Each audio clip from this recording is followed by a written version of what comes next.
Bismillahirrahmanirrahim. Assalamualaikum warahmatullahi wabarakatuh.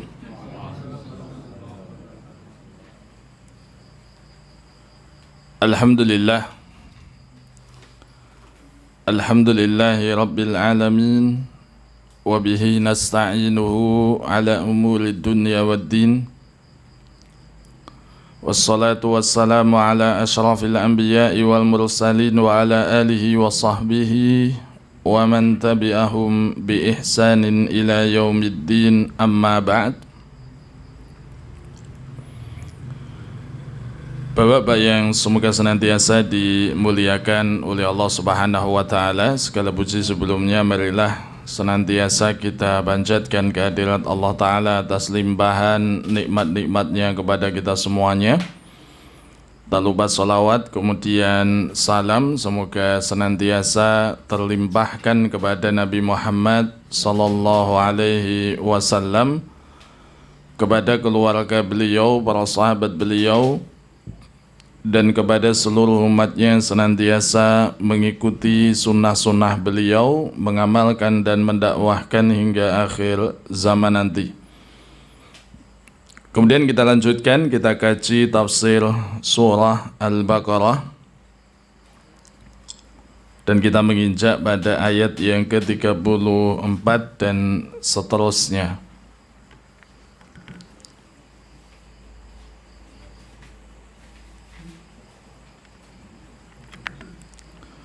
Surah Al-Baqarah ayat yang ke-34.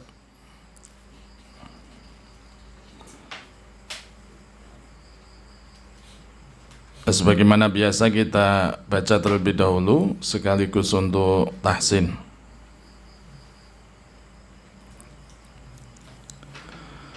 Kita baca. A'udzu billahi minasy syaithanir rajim. A'udzu billahi minasy syaithanir rajim. Wa idh qulna lil malaikati isjudu li adama fasajadu illa iblisa aba wastakbar. Wa idh qulna lil malaikati isjudu li adama fasajadu illa iblisa aba wastakbar wa kana minal kafirin. Wa kana minal kafirin. Wa qulna ya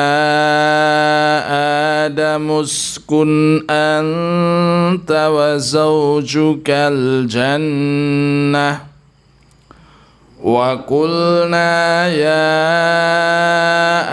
Adamu uskun anta wa zawjukal jannah wa kula minha ragadan haitsu syi'tuma wa kula minha ragadan haitsu syi'tuma wa la taqraba hadhihi asy-syajarata fatakuna minadh dhalimin.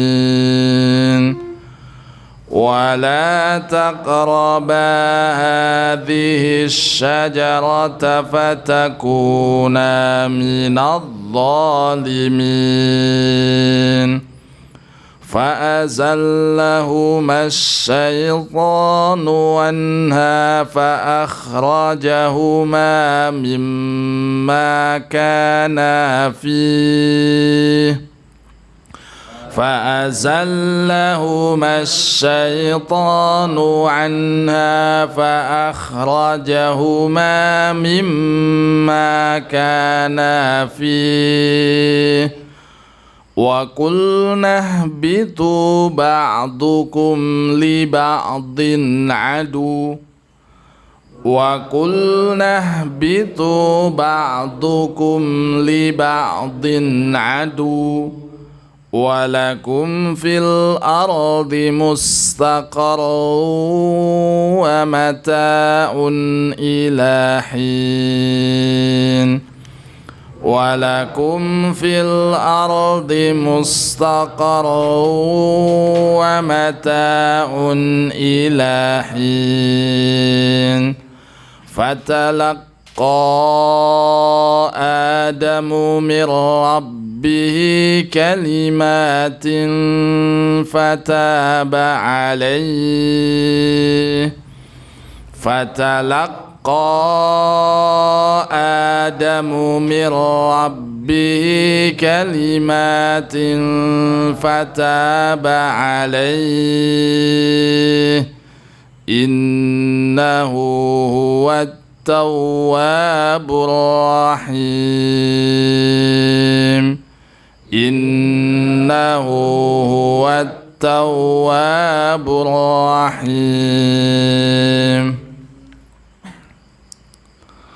Allah Subhanahu wa taala berfirman, wa idh qulna lil malaikati isjudu li Adam fasajadu illa iblisa aba wastakbara. Dan ingatlah tatkala kami katakan kepada para malaikat, usjudu li Adama fasajadu illa iblisa aba wastakbara. Sujudlah kalian semua kepada Adam. Maka kemudian mereka sujud kecuali iblis, ia enggan dan ia menyombongkan dirinya. Wa kana minal kafirin, dan ia termasuk orang-orang kafir. Wa qulna ya Adam uskun anta wa zawjukal jannah. Dan kami katakan, wahai Adam, tinggallah engkau dan istrimu di surga. Wa kula minha ragadan haitsu syi'tuma, dan makanlah daripadanya ragadan haitsu syi'tuma. Jadi dengan nyaman dimanapun kalian menghendaki dan kapanpun. Wala taqraba hadhihi syajarata fatakuna minadh dhalimin. Dan janganlah kalian berdua mendekati pohon ini, niscaya jika itu kalian lakukan, maka kalian berdua termasuk orang-orang yang zalim. Nah, Allah Subhanahu wa taala di sini berfirman, dan Allah Subhanahu wa taala menyampaikan di sini, wa idh qulna, dan ingatlah tatkala kami katakan kepada malaikat. Dan telah kita kaji kenapa di sini dikatakan kami katakan dan bukan aku katakan. Maka kami di sini ya, kulna di sini bidomil jama' min babi ta'zim. Jadi menggunakan domir jamak, dan ini fungsinya adalah untuk ta'zim ya. La ata'addud, bukan bermakna lebih dari satu. Jadi kami ini di ayat ini maknanya ya, ini dalam rangka mimbabi ta'zim, pengagungan kepada keesaan Allah Subhanahu wa taala sendiri, dan bukan mimbabi ta'addud ya, bukan maknanya itu lebih dari satu. Lil malaikati, kepada para malaikat. Dan malaikat ya, ini telah kita ketahui pula bahwasannya dia adalah makhluk yang gaib, yang Allah Subhanahu wa taala sendiri menyampaikan tentang sifatnya, la ya'sunallaha ma amarahum wa yaf'aluna ma yu'marun. Mereka tidak mendurhakai Allah Subhanahu wa taala terhadap apa yang Allah taala perintahkan kepada mereka. Wa yaf'aluna, dan mereka mengerjakan apa yang diperintahkan. Ini sifat dari malaikat. Maka malaikat ia adalah makhluk yang senantiasa taat kepada Allah Subhanahu wa taala. Nah, apa yang diperintahkan? Usjudu li Adama. Sujudlah kalian semua kepada Adam. Dan sujud yang dimaksudkan di sini adalah benar-benar sujud, bukan sujud dalam arti hormat. Nah, ini harus kita pahami. Jadi sujudlah kalian kepada Adam bukan berarti hormatlah kalian kepada Adam, tidak. Tapi sujud di sini benar-benar sujud. Ya. Nanti ada iskal. Ya, mungkin ada yang tanya, bukankah sujud kepada selain Allah itu tidak diperbolehkan bagi makhluk? Nah, nantinya akan ada penjelasan tentang hal itu. Tapi yang jelas sujud di sini ini benar-benar sujud. Ya, yang artinya adalah ya, as-sujudu 'alal ardi bi ayyada'a as-sajidu jabahatahu 'alal ardi khudu'an wa khusyu'an. Yang artinya adalah benar-benar sujud di tanah. Ya. Yang orang yang sujud tadi itu benar-benar meletakkan keningnya, jidatnya itu di bumi dengan khudu, dengan khusyuk. Wa laisal muradu bihi huna ar-ruku'. Dan yang dimasukkan di sini bukan juga ruku'. Jadi sujudlah kamu kepada Adam, ada sebagian orang yang kemudian menakwilkannya, oh ini disuruh hormat kepada Adam. Tidak. Ada sebagian yang menakwilkan pula, oh ini disuruh ruku', bukan sujud, benar-benar sujud. Nah, ini juga keliru. Ini dikatakan oleh Syekh Shalih Al-Utsaimin di sini dalam tafsir beliau, ini ya benar-benar sujud dengan meletakkan kening ke tanah. Li'anna Allah Ta'ala faraqa baina ruku'i was sujud. Kata beliau, karena Allah Ta'ala dalam banyak ayatnya ini membedakan antara rukuk dan sujud. Kalau tadi ada yang mengatakan, oh ini makna sujud itu rukuk. Ya. Ini jelas di dalam Al-Quran, Allah membedakan apa itu rukuk dan apa sujud dalam beberapa ayatnya. Sebagaimana di dalam surah Al-Fath ayat yang ke-29, tarahum ruka'an sujjadan. Engkau melihat mereka rukuk dan sujud, maka kan berarti rukuk sendiri, sujud sendiri. Allah membedakan itu. Maka tidak mungkin ketika Allah Ta'ala menyampaikan usjudu li Adam, sujudlah kalian semua kepada Adam, ini kemudian dimaknai dengan rukuk. Nah, ini keliru. Demikian pula di dalam surah Al-Hajj ayat yang ke-77, Allah Ta'ala berfirman, ya ayyuhalladzina amanu ruka'u wasjudu. Wahai orang-orang yang beriman, rukuklah kalian semua dan sujudlah. Maka Allah membedakan di sini antara rukuk dan sujud. Maka perkataan orang yang menakwilkan usjudu li Adam fasajadu, sujudlah kalian semua kepada Adam, kemudian mereka sujud, kemudian ditakwilkan itu, oh ini adalah penghormatan. Kemudian ada yang menakwilkan ini ruku', keliru. Ya. Tidak demikian itu. Adapun ketika ada iskal, ada orang yang kemudian bertanya, bukankah makhluk itu tidak boleh bersujud kecuali kepada Allah Subhanahu wa Ta'ala? Maka akan ada penjelasannya nanti. Fasajadu, kemudian malaikat sujud, illa iblisa, kecuali iblis. Ya, huwa asyaitan. Kata Syekh Shalih Al-Utsaimin, iblis di sini adalah syaitan.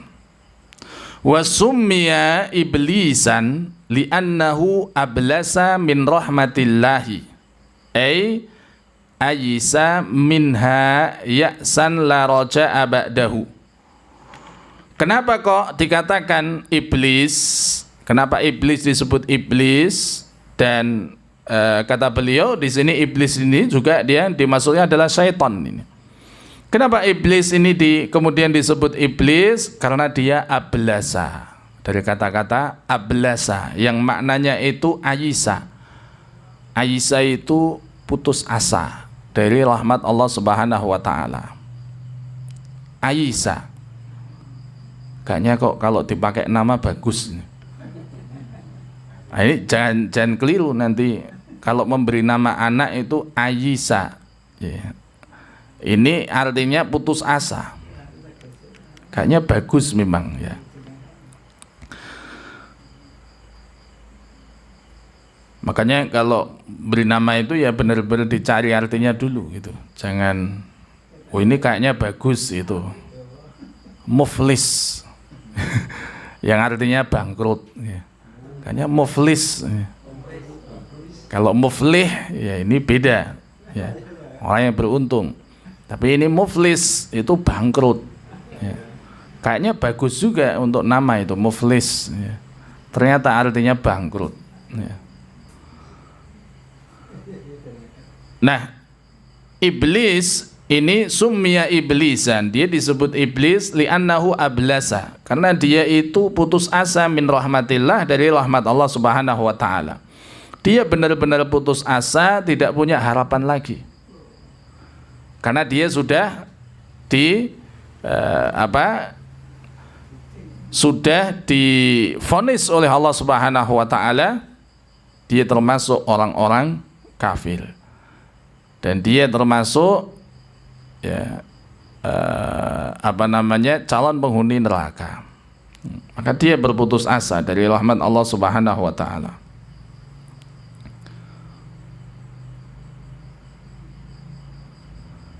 Nah, iblis ini tadi aba wastakbar, dia enggan, wastakbar, dan juga menyombongkan dirinya.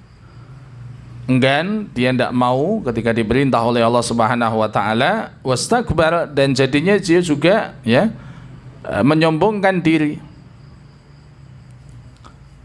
Wa kana minal kafirin, dan ia termasuk orang-orang yang kafir.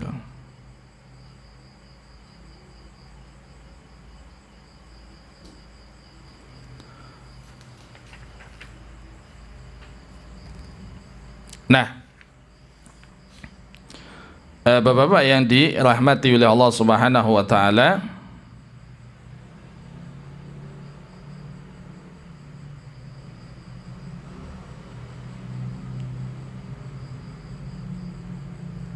ada yang mengartikan kana, dia pakai kata-kata di sini, dipakai kata-kata wa kana minal kafirin.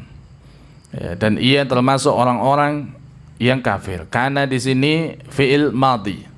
Artinya menunjukkan lampau ya. Artinya itu menunjukkan lampau.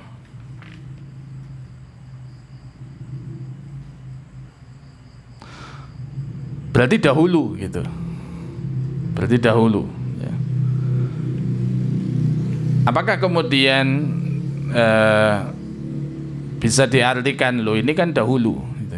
Bagaimana dengan kemudian? Bagaimana dengan kemudian? Ya. Apakah dahulu vonis seperti itu kemudian bisa berubah? Karena ini dipakai kata-kata wakana dan iya, dahulu, kana yang menunjukkan dahulu. Tapi sesungguhnya ya ini ungkapan seperti ini biasa juga dipakai oleh Allah Subhanahu wa taala pada ayat-ayat yang lain. Seperti dalam surah An-Nisa ayat yang ke-96 Allah berfirman wa kanallahu ghafurur rahima, dan Allah Ta'ala itu adalah zat yang maha pengampun lagi maha penyayang. Ini juga menggunakan kata-kata kana yang menunjukkan dahulu. Maka bukan berarti kemudian terus kalau kedepannya itu bagaimana, apakah bisa berubah, karena konsekuensinya ini dahulu ya. Maka tidak demikian. Dan dalam ayat yang lain Allah juga menyampaikan wa kanallahu azizan hakima, dan Allah adalah zat yang maha perkasa lagi maha bijaksana. Wa kanallahu sami'an basira, dan Allah adalah zat yang maha mendengar lagi maha melihat. Maka ini maknanya bukan dahulu Allah itu maha mendengar lagi maha melihat, bukan. Tapi ini maknanya adalah la yazal, senantiasa ya, terus menerus demikian. Makanya ketika Allah Ta'ala sampaikan wa kana minal kafirin, dan iblis itu termasuk orang-orang kafir, ini maknanya terus-terusan ya seperti itu, dia kafir ya. Wa kana minal kafirin, dan dia itu senantiasa dalam keadaan kafir. Maknanya la yazal, ya. Dia selalu senantiasa seperti itu. Bukan berarti ini kan wa kana minal kafirin, ini dahulu iblis itu termasuk orang-orang kafir. Lalu itu berarti besok itu boleh jadi dia beriman, ya. Maka tidak demikian. Nah, ini ya, iblis itu senantiasa dia dalam keadaan kafir.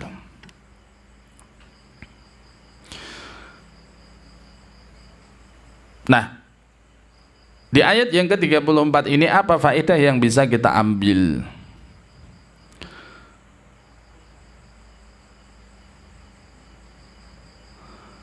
Yang pertama adalah bayanu fadli Adama 'alal malaikati wa wajhuhu annallaha amara al malaikata ayyasjudu lahu ta'ziman lahu. Di sini ada keterangan penjelasan tentang keutamaan Adam atau manusia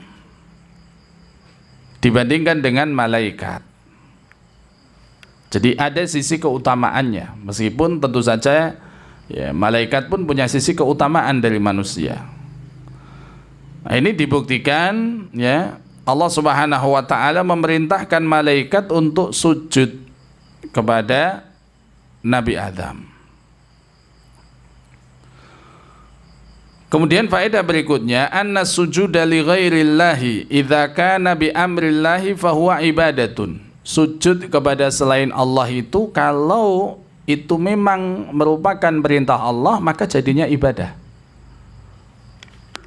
Jadi sujud kepada selain Allah kalau memang itu merupakan perintah Allah, maka jadinya itu adalah ibadah. Li'annallaha ta'ala ayyahkuma bima syaa, karena Allah itu menghukumi sekehendaknya. Artinya Allah itu membuat hukum sekehendak Allah Subhanahu wa taala sendiri.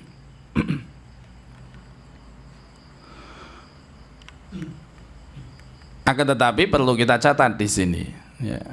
Perlu kita catat. Kalau tadi itu dikatakan bahwasanya sujud kepada selain Allah, kalau itu memang diperintahkan oleh Allah, maka itu menjadi ibadah. Tapi perlu kita garis bawahi bahwasanya perintah Allah itu sudah tertuang semuanya dalam Al-Quran untuk saat ini. Ini kita berbicara dahulu, ya, kita berbicara dahulu. Adapun untuk saat ini, maka perintah Allah itu sudah tertuang di dalam Al-Quran, sudah tertulis di dalam Alkitab, ya. Dan syariat-syariatnya itu pun sudah disampaikan oleh Nabi Shallallahu Alaihi Wasallam di dalam hadis-hadis beliau. Maka kalau ada yang kemudian dia mengatakan, oh saya sujud ini karena perintah dari Allah, maka ini batil. Ya, kita berbicara dahulu. Kaidah ini kita berbicara dahulu. Ya. Anna sujuda li ghairillahi idza kana bi amrillah. Sujud kepada selain Allah kalau memang itu merupakan perintah Allah, maka itu ibadah. Ini adalah analogi dari apa yang Allah Ta'ala perintahkan kepada para malaikat untuk sujud kepada Nabi Adam. Nah, walidzalika lamma imtana'a iblisu an hadza kana minal kafirin. Oleh karenanya ketika iblis itu enggan untuk melakukan hal ini, maka dia termasuk orang yang kafir. Karena ini perintah Allah dan itu ibadah, dan dia tidak mau untuk melakukan perintah Allah yang itu merupakan ibadah tadi, maka dia adalah kafir.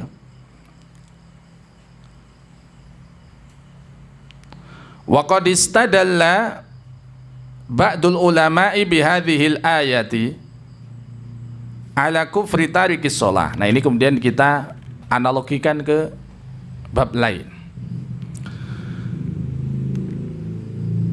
Syekh Shalih Utsaimin ini sampaikan sebagian ulama kemudian berdalil dengan ayat ini tentang kufurnya orang yang meninggalkan sholat. Karena orang yang meninggalkan sholat itu statusnya diperselisihkan. Jadi selain syahadat, ya, itu diperselisihkan ya, dalam hal rukun Islam itu bagi siapa yang meninggalkannya. Selain syahadat itu diperselisihkan oleh para ulama tentang sholat. Kalau dia ditinggalkan itu apakah orang itu kemudian menjadi kafir atau tidak? Selama dia sudah syahadat, ini diperselisihkan. Meskipun tentu saja ya banyak dalil-dalil yang menunjukkan dan bukti-bukti yang menunjukkan lebih tepatnya kalau orang yang meninggalkan sholat itu ya kufur. Sebagaimana zahir apa yang disampaikan oleh Nabi SAW sendiri. Ya. Sebagaimana apa yang disampaikan oleh Nabi SAW sendiri, ya, bahwasanya faman tarakaha faqad kafar, barang siapa yang meninggalkannya maka dia telah kufur. Nah, sebagian pula ini mengambil ayat ini sebagai dalil kufurnya orang yang meninggalkan sholat. Ia mengatakan li'annahu idza kana iblisu kafara bitarki sajdatin wahidatin umira biha fa kaifa an tarki sholati kamilatan. Dikarenakan iblis saja itu dia menjadi kafir dengan meninggalkan sekali sujud yang diperintahkan oleh Allah Subhanahu wa taala.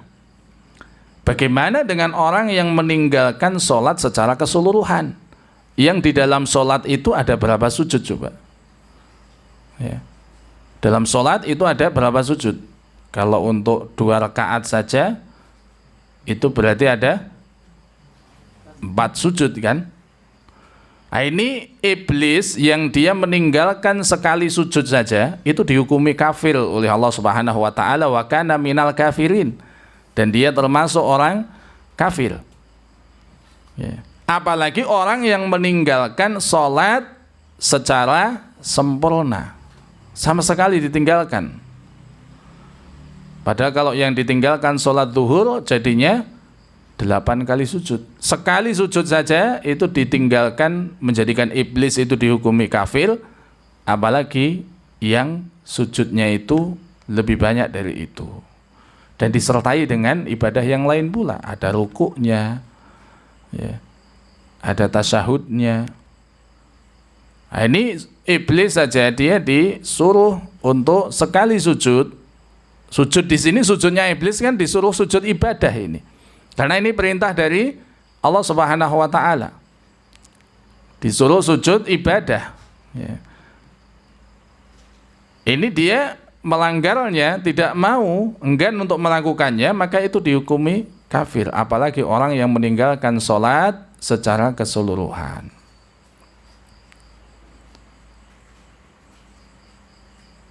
Ini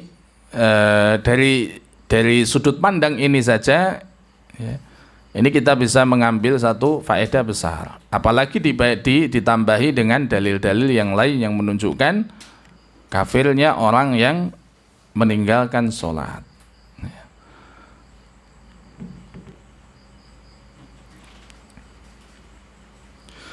Wa yadullu ala annal muharrama idza amara Allah ta'ala bihi kana ibadatan.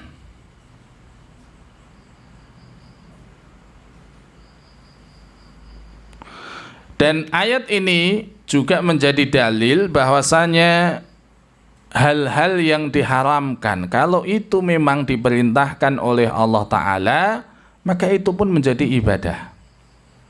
Tapi ini catatannya, ya, ini dahulu. Adapun yang sekarang, perintah Allah Ta'ala itu sudah tertuang. Sudah tertuang ya, di dalam Al-Quran, di dalam sabda-sabda Nabi SAW. Adapun kalau ada orang yang sekarang ini dia melakukan hal yang haram, kemudian dia mengatakan, oh ini karena perintah dari Allah, maka itu batil. Ini kita berbicara analogi dahulu. Ya. Jadi hal yang haram kalau memang itu diperintahkan oleh Allah Ta'ala, maka itu menjadi ibadah. Oleh karenanya kita dapatkan di dalam syariat-syariat terdahulu, boleh jadi ini kok ada perintah Allah itu yang menyelisihi apa yang menjadi apa yang menjadi syariatnya Allah Subhanahu wa taala untuk saat ini. Kenapa kok dahulu itu ada perintah seperti itu, padahal kita ketahui syariat yang seperti itu, perintah yang seperti itu melanggar syariat Allah Subhanahu wa taala sebagaimana yang kita ketahui saat ini. Nah, ini dalam rangka menjelaskan hal itu. Kalau dulu ya, itu kenapa kok Allah Ta'ala perintahkan malaikat untuk sujud kepada Adam, padahal sujud kepada makhluk tidak diperbolehkan ya. Kemudian kita juga bisa mengambil analogi dari apa yang diperintahkan oleh Allah Subhanahu wa taala kepada Nabi Ibrahim dahulu. Apa yang diperintahkan Allah Ta'ala kepada Nabi Ibrahim? Hina amarahullahu ayyadbaha ibnahu Ismailah famtathala amrallah. Tatkala Allah Ta'ala memerintahkan kepada Nabi Ibrahim untuk menyembelih putranya. Ini kan hal yang haram. Ya kan? Syariat tidak membenarkan orang membunuh anaknya. Orang lain saja tidak boleh, apalagi anaknya. Ini kenapa kok kemudian Allah Ta'ala perintahkan? Maka ini agar ya kita bisa mengetahui. Karena apa? Apa yang Allah Ta'ala perintahkan, meskipun itu satu yang haram, maka itu menjadi sebuah ibadah kalau memang diperintahkan oleh Allah Subhanahu wa taala. Ya, tapi ini kita berbicara tentang terdahulu, syariat terdahulu. Adapun sekarang orang tidak bisa kemudian berhujah ketika ini kenapa kok Anda membunuh anak Anda? Ini karena saya diperintahkan oleh Allah Ta'ala. Ini batil ya. Ini batil. Karena Allah Subhanahu wa taala itu semua perintahnya telah tertuang di dalam Al-Qur'an. Ya. Semua perintahnya telah tertuang dalam Al-Qur'an dan agama ini telah sempurna, tidak turun lagi wahyu. Nah, apa yang diperintahkan oleh Allah Ta'ala kepada Nabiullah Ibrahim alaihissalam untuk menyembelih putra beliau Ismail alaihissalam, ini kan juga perintah yang menyelisihi syariat yang kita ketahui. Kenapa kok seperti itu? Maka perlu kita ketahui bahwasanya apa yang diperintahkan oleh Allah, meskipun itu satu hal yang haram, maka itu menjadi satu ibadah kalau memang itu benar-benar diperintahkan oleh Allah Subhanahu wa taala. Ya. Nah, maka kemudian ya Allah Subhanahu wa taala menggantinya menjadi kibas. Ya. Mengganti putra beliau itu menjadi kibas. Ya, karena ini memang hanya dalam rangka menguji keimanan ya, Nabiullah Ibrahim alaihissalam. Yang kita kenal, beliau adalah nabi yang banyak sekali diuji oleh Allah Subhanahu wa taala. Nabiullah Ibrahim itu adalah nabi yang banyak sekali diuji oleh Allah Subhanahu wa taala. Ya, di antara ujiannya adalah beliau itu memiliki seorang ayah yang dia itu pembuat berhala. Ya. Dakwai keluarganya tidak mau. Kemudian masyarakatnya, sampai kemudian ketika beliau hancurkan ya, berhala mereka, kemudian dibakarlah Nabi Adam. Ya, dibakarlah Nabi Ibrahim alaihissalam. Maka ini ujian yang lain. Ujian yang lain pula kemudian Allah Ta'ala tatkala kemudian memerintahkan beliau untuk hijrah sampai di Mesir, ketemu dengan raja. Yang raja ini dia memiliki hasrat terhadap istri beliau. Ya, memiliki hasrat terhadap istri beliau. Kemudian dari situlah kita ketahui ya beliau itu diberikan seorang pelayan pula. Karena apa? Allah Ta'ala ya memberikan perlindungan kepada istri beliau setiap kali hendak dipegang ya maka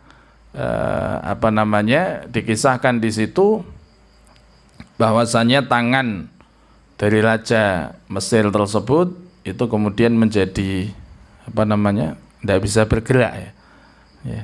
Itu hingga akhirnya dia mengatakan kepada punggawanya, ataitani bisyaitanin, kamu telah membawakanku syaitan bukan manusia ya. Maka kemudian dilepaskanlah istri dari Nabi Ibrahim tersebut ya, dan selain dilepas dibawain pula pelayan plus dibawain bekal, dibawain duit ya. Maka akhirnya pelayan itulah yang dijadikan istri kedua dari Nabi Ibrahim alaihissalam.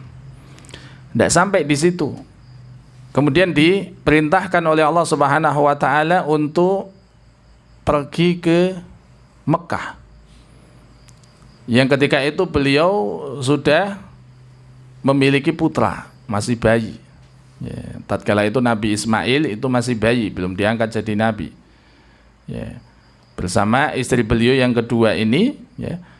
Kemudian ketika tiba di dekat Ka'bah, sekitaran Ka'bah, yang di situ belum ada manusia ketika itu, belum ada manusia sama sekali ketika itu. Maka kemudian sampai di situ ya, Allah Ta'ala perintahkan lagi agar Nabi Ibrahim meninggalkan anak dan istrinya ya di tempat itu. Ini kan ujian yang berat sekali ya, ujian yang sangat berat sekali. Seorang ayah ya, yang dia baru punya anak ya, kemudian juga membawa istrinya, disuruh ninggalkan anak dan istrinya di tempat yang tidak ada air, tidak ada manusia di situ, makanan juga susah didapat. Akan tetapi karena ini tahu perintah dari Allah Ta'ala, beliau laksanakan itu, ditinggalkanlah istri beliau.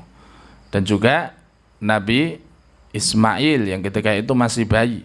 Hingga kemudian kita kenal kisah munculnya air Zam-Zam dari situ. Yang setiap kali kita melaksanakan umrah atau haji, kita napak tilas perjalanan dari Nabiullah Ibrahim alaihissalam dan juga Ismail alaihissalam. Yang ketika kita tawaf, ketika kita sa'i ya, dari Sofa ke Marwah, Marwah ke Sofa, ya, ini ketika itu ibunda beliau mencari air ya, mencari air bolak-balik dari Sofa ke Marwah, Marwah ke Sofa. Hingga kemudian muncullah ya Zam-Zam ya dari tempat tersebut, dari bawah pijakan atau bawah kaki Nabi Ismail yang ketika itu masih bayi. Dan ketika sudah ada air, maka jadilah apa? Jadilah orang itu kemudian datang di situ. Di situ ada perkampungan, kemudian ada orang tinggal. Maka ketika sudah beberapa lama, beberapa tahun, Allah Ta'ala kemudian panggil kembali Nabi Ibrahim untuk datang ke tempat itu, suruh balik dan suruh membangun Ka'bah ya. Suruh membangun Ka'bah. Hingga kemudian disampaikanlah dalam firman Allah Ta'ala, wa idh yarfa'u Ibrahimul qawaidah minal baiti wa Ismailu.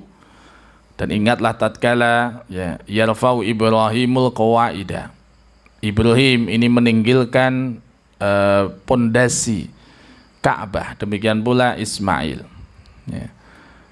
Dan ujiannya belum sampai di situ, masih diuji lagi, disuruh untuk membunuh putranya atau menyembelih putranya. Maka Nabiullah Ibrahim ini Masya Allah adalah seorang nabi yang mendapatkan ujian yang sangat berat dari Allah Subhanahu wa Ta'ala.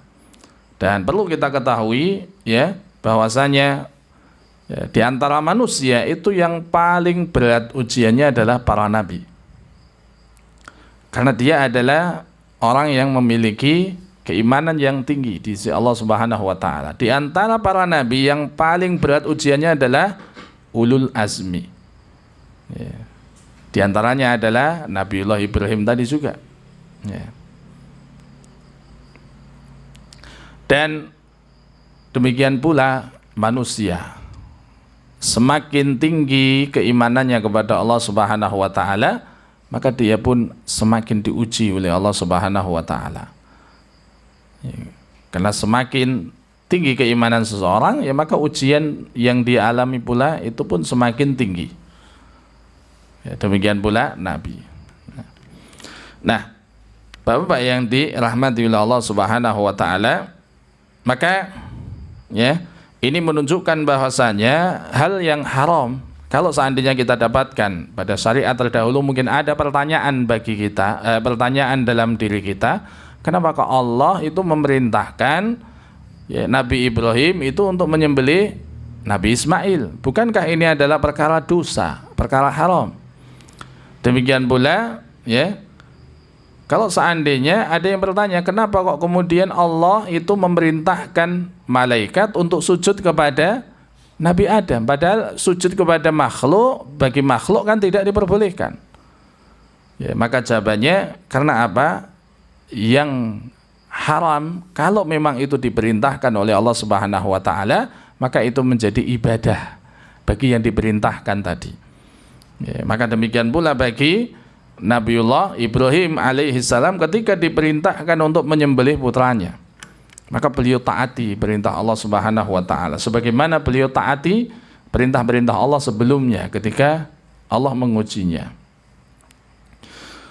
Akan tetapi karena kasih sayang Allah Subhanahu wa taala, karena memang ini merupakan ujian yang Allah taala berikan kepada beliau, maka Allah taala kemudian mengganti putranya itu dengan kibas ya, kambing, sebagaimana disebutkan ya, di dalam surah As-Saffat, falamma aslama wa tallahu lil jabin wa nadainahu ayya Ibrahim qad saddaqta ar-ru'ya inna kadzalika najzil muhsinin.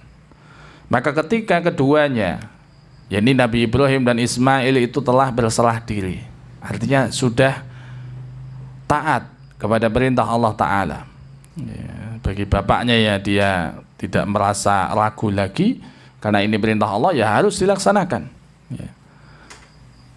Bagi putranya ya, Nabiullah Ismail ya, beliau juga bersabar karena ini perintah Allah Ta'ala, itu beliau pasrah ya. Maka ketika keduanya telah pasrah ya, dan sudah rebahkan, maka kemudian wanadainahu ayya Ibrahim, kami panggil wahai Ibrahim, qad saddaqta ru'ya, sungguh engkau telah membenarkan mimpi itu, inna kadzalika najzil muhsinin, sungguhnya demikianlah kami membalasi orang-orang yang berbuat baik. Maka diganti dengan kibas.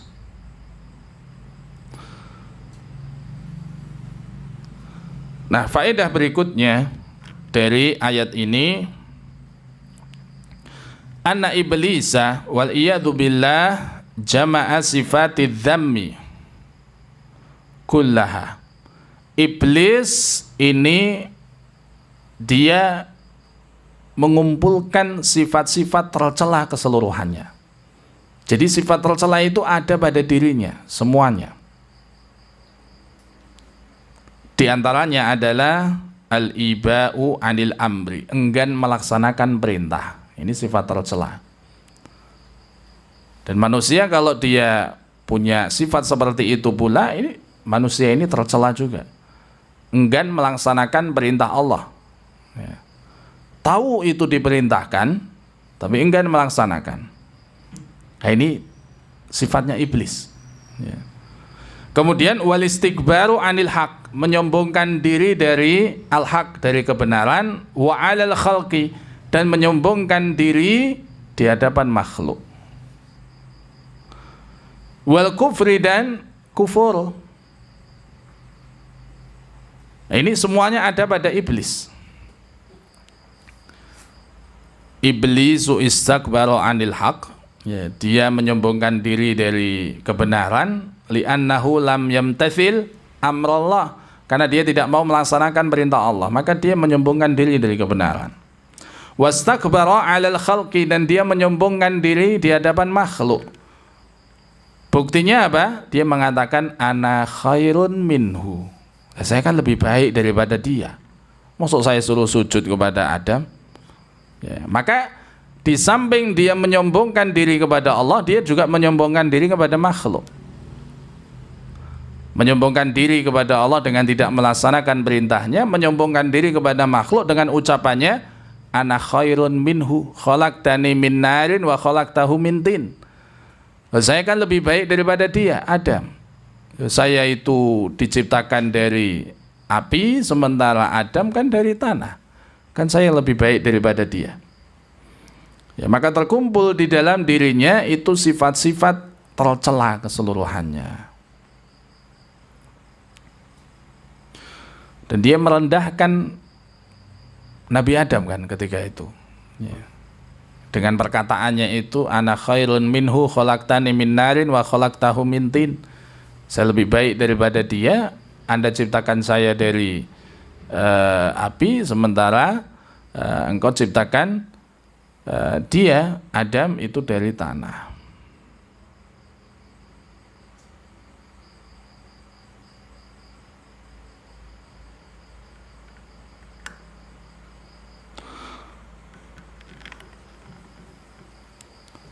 Nah, kemudian ada hal lain di sini.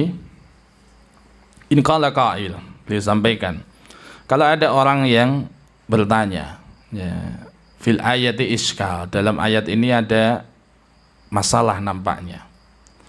Wa anna Allah ta'ala lamma dzakara amral malaikati bisujud wa dzakara annahum sajadu illa iblis kana dhahiruha anna iblisa minhum. Ayat ini, ya, disebutkan bahwasanya Allah Subhanahu wa taala tatkala memerintahkan malaikat untuk sujud, kemudian Allah Ta'ala menyebutkan malaikat kemudian sujud, ya, semuanya sujud kecuali iblis. Zahir dari ayat ini kok nampaknya iblis itu bagian dari malaikat. Ya. Oh, berarti ini iblis itu juga malaikat. Ya. Ini keliru, tidak demikian. Ya. Sebagian orang, ya, itu kan memahami seperti itu. Oh, berarti iblis itu juga malaikat, karena yang diperintahkan untuk sujud itu adalah malaikat. Allah Ta'ala sampaikan, ya, fasajadu, kemudian malaikat sujud semuanya illa iblis, kecuali iblis. Nah, ini zahirnya nampaknya iblis itu bagian dari malaikat. Jawabannya itu tidak. Ya. Jawabannya iblis itu kana musyarakan lahum fi a'malihim zahiran. Jadi iblis itu, ya, dia termasuk bagian dari mereka dalam amal-amal yang zahir. Artinya, ya, dalam hal yang diperintahkan itu ya termasuk di dalamnya iblis, meskipun dia bukan bagian dari malaikat. Perintah Allah, ya, ini ya sebagaimana kita diperintahkan, jin juga diperintahkan. Maka dalam hal perintah itu cakupannya juga kepada iblis, tidak hanya kepada malaikat. Nah, ini penjelasannya demikian. Nah, mungkin demikian, ya, yang bisa kita sampaikan pada kesempatan kali ini, tafsir ayat yang ke-34. Ya. Ayat yang ke-34. Insyaallah kita lanjutkan pada kesempatan yang lain. Kurang lebihnya kita mohon maaf. Sallallahu ala nabiyina Muhammadin wa ala alihi wa sahbihi wasallam. Wa akhiru da'wana alhamdulillahi rabbil alamin. Wassalamualaikum warahmatullahi wabarakatuh.